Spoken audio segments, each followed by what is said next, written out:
Calm, disciplined, respected. That's how Hollywood described Robert Duvall for half a century. The man who brought quiet intensity to every role, who turned silence into poetry on screen. But at 94, he finally broke his silence, and what he said stunned everyone. He named 7 actors and called them the enemy. They weren't strangers. They were his idol, his brother, even his teacher. Men he once admired, trusted, even loved. And the most shocking part? Every single one of them was a Hollywood giant. This isn't gossip. This is a reckoning 50 years in the making. Stay until the end, because when you hear their names, you won't believe who made his blacklist. If you're already hooked, hit that subscribe button and turn on notifications. What comes next will change how you see Hollywood forever. Al Pacino. When brotherhood turned to war. Few Hollywood friendships burned brighter than Duvall and Al Pacino's during the 1970s. They shared an apartment in Beverly Glen, splitting rent, canned noodles, and impossible dreams. They rehearsed lines together at midnight, celebrated auditions over cheap wine, called each other brothers. But by the time The Godfather Part 3 went into production, that brotherhood had turned to ash, and the betrayal came wrapped in a contract. When Paramount sent out the numbers, the message was brutally clear. Pacino, $5 million plus 5% of the profits. Duvall, $1 million flat, no points, no respect, no acknowledgement of 2 decades standing shoulder to shoulder. Duvall folded the papers, stood up, and walked away without a word. Hours later, a single fax arrived on Francis Ford Coppola's desk. It read, "I won't return just to be someone's backdrop." That sentence ended 20 years of friendship. Duvall retreated to his Virginia farm, chasing roles that felt honest, while Pacino became the face of ambition and chaos. The studio tried to mediate. Duvall refused. Pacino declined to cut his salary. "You can't preach family on screen and forget it off screen," Duvall told a reporter years later, his voice cold with finality. The sequel premiered without him. Critics instantly noticed the absence. When Duvall left, wrote the Chicago Tribune, The Godfather lost its moral compass. They never reconciled. At the 2011 Oscars reunion, both men stood only feet apart, faces blank, eyes locked on anything but each other. The silence between them spoke louder than any dialogue they'd ever shared on screen. Francis Ford Coppola. The teacher who became a stranger. Robert Duvall didn't just lose a collaborator in Francis Ford Coppola, he lost the man who once shaped his entire understanding of cinema. It all began in 1971 when Coppola pointed at Duvall during casting and said, "He's the Tom Hagen I've been looking for." That single line changed Duvall's life, launching him into Hollywood immortality. But years later, that same man would humiliate him in a boardroom with a contract that felt like betrayal. The first cracks appeared on the set of Apocalypse Now between 1976 and 1979. The Philippine jungle was hell on earth, oppressive heat, monsoons, endless delays. During the napalm scene, Duvall collapsed from dehydration. His lips cracked from the relentless heat. Blood vessels burst in his eyes. Coppola looked at him and said, "Do it again. The light isn't right." Duvall obeyed. He threw up blood and still finished the scene. The film won the Palme d'Or, but Duvall's respect for his teacher never recovered. He began to see Coppola as another Brando. Brilliant, yes, but cruel. A decade later, The Godfather Part 3 destroyed what remained. The studio offered Duvall $1 million, a fraction of Pacino's pay. Duvall refused, publicly declaring, "I won't act in a film about a family if that family doesn't respect each other." Coppola tried to apologize. He sent handwritten letters, pleading for reconciliation. Duvall stayed silent. They never met again. What began as admiration ended as quiet contempt. Coppola moved forward with his grand vision. Duvall moved on with his dignity intact. The teacher-student bond dissolved into a relationship neither man would ever mention again without bitterness darkening their words. Marlon Brando, the idol who became the enemy. When Robert Duvall first met Marlon Brando on The Godfather set in 1971, he believed he was meeting a god. He'd studied on the waterfront and a streetcar named Desire until he knew every breath, every pause, every flicker of emotion. Brando was the mountain every serious actor aspired to climb. Then Brando arrived 2 hours late, cigarette in hand, sunglasses on, 3 assistants trailing behind. The illusion shattered instantly. Brando refused rehearsals.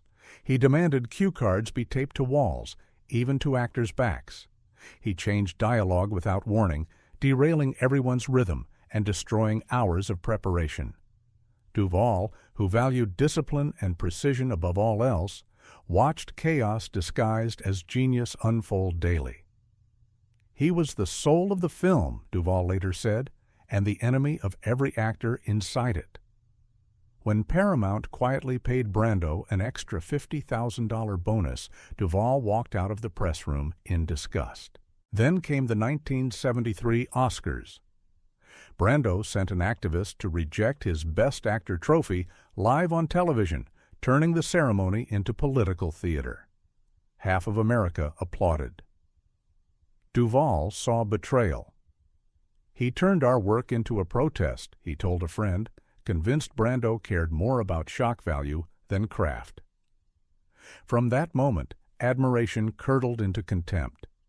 Duvall watched as Brando became increasingly erratic, showing up to sets unprepared, treating acting like a joke while cashing enormous checks.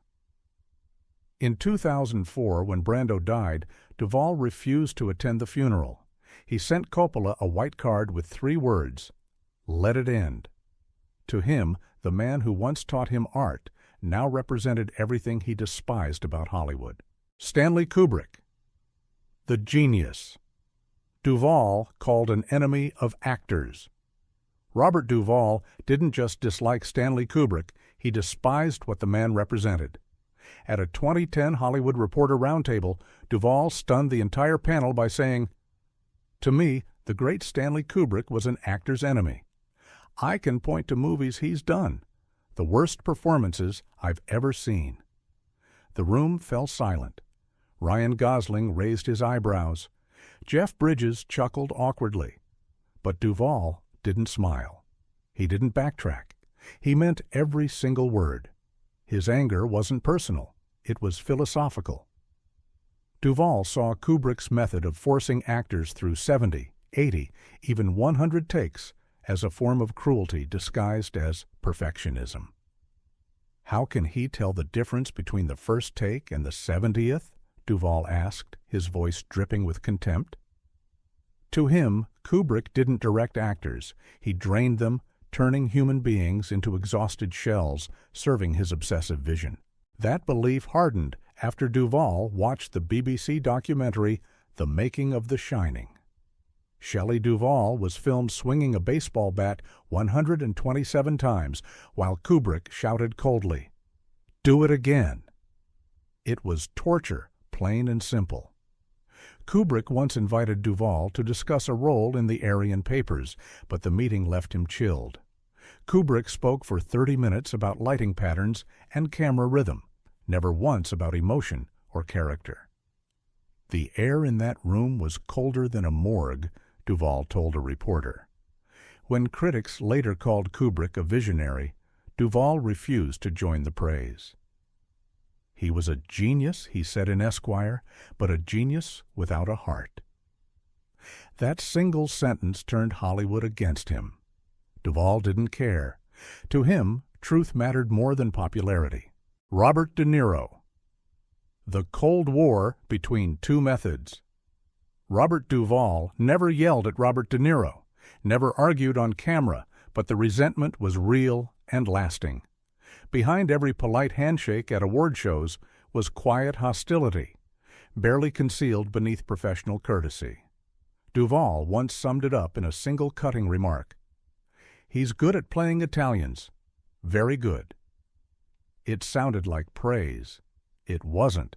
That line was Duvall's way of saying that De Niro, for all his fame, had turned acting into a circus of transformation. Costumes, accents, weight changes, masking an empty core. Their rivalry began after The Godfather Part II, when both men became faces of serious acting in Hollywood. Yet Duvall believed De Niro's method had gone too far, crossing a line from dedication into vanity. While De Niro shaved his head for Taxi Driver and gained 60 pounds for Raging Bull, Duvall quietly built characters through silence and restraint. "The work isn't in the weight gain," he once said. "It's in the silence." That quote became his veiled attack on De Niro's extreme style. Hollywood loved De Niro's transformations. Critics praised his commitment. Duvall saw vanity masquerading as depth.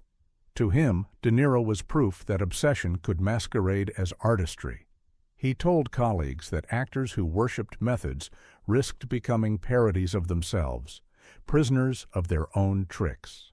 Years later, when De Niro began appearing in comedies like Meet the Parents and Analyze This, Duvall reportedly muttered, "There's the mask cracking." De Niro, ever composed, refused to fire back. "Bob's a serious actor," he said once. "We just have different energies." That was the public version. Privately, they avoided each other for decades, two titans circling the same industry, but never truly meeting. Bruce Beresford, the Oscar that left a scar. Robert Duvall won his first and only Oscar working with Bruce Beresford, and he's hated the man ever since. The film was Tender Mercies, a quiet 1983 drama about a washed-up country singer trying to rebuild his life. What should have been a career triumph, a moment of pure artistic validation, turned into one of the most bitter experiences of Duvall's life. During filming in the scorching Texas heat, Beresford ordered endless retakes to fix what he called Duvall's rhythm problems. The actor snapped back, insisting with barely controlled fury, "A drunk man never speaks slowly." When the director refused to compromise, refused to trust Duvall's instincts about his own character, Duvall took matters into his own hands.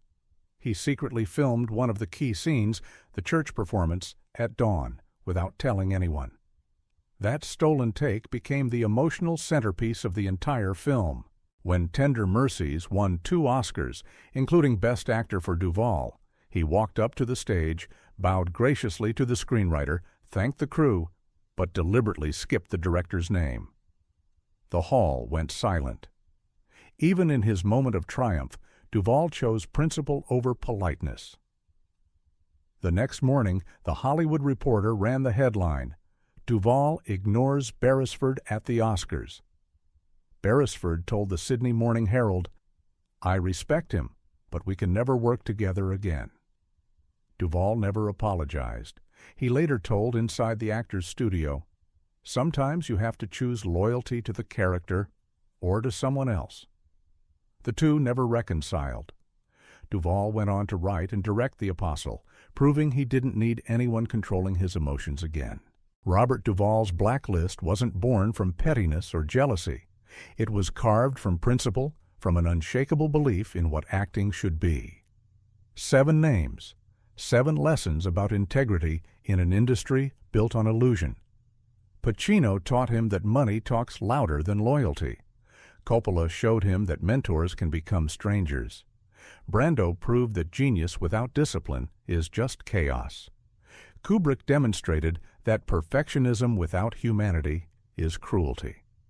De Niro revealed that transformation without soul is empty theater. Beresford reminded him that even victory can leave scars. And Nicholson showed him that charm without craft is just noise. These weren't feuds. They were boundaries drawn by a man who refused to compromise his principles for comfort, fame, or friendship. Duvall walked away from millions, from legends, from Oscar-winning directors, not because he was difficult, but because he was unshakable. He chose dignity over dollars, silence over spectacle, truth over trends. And in doing so, he left behind a legacy far more powerful than any role: the courage to say no when everyone else was saying yes. What do you think? Was Duvall right to stand his ground, or did pride cost him too much? Drop your thoughts in the comments below, and don't forget to subscribe for more untold stories from Hollywood's greatest legends.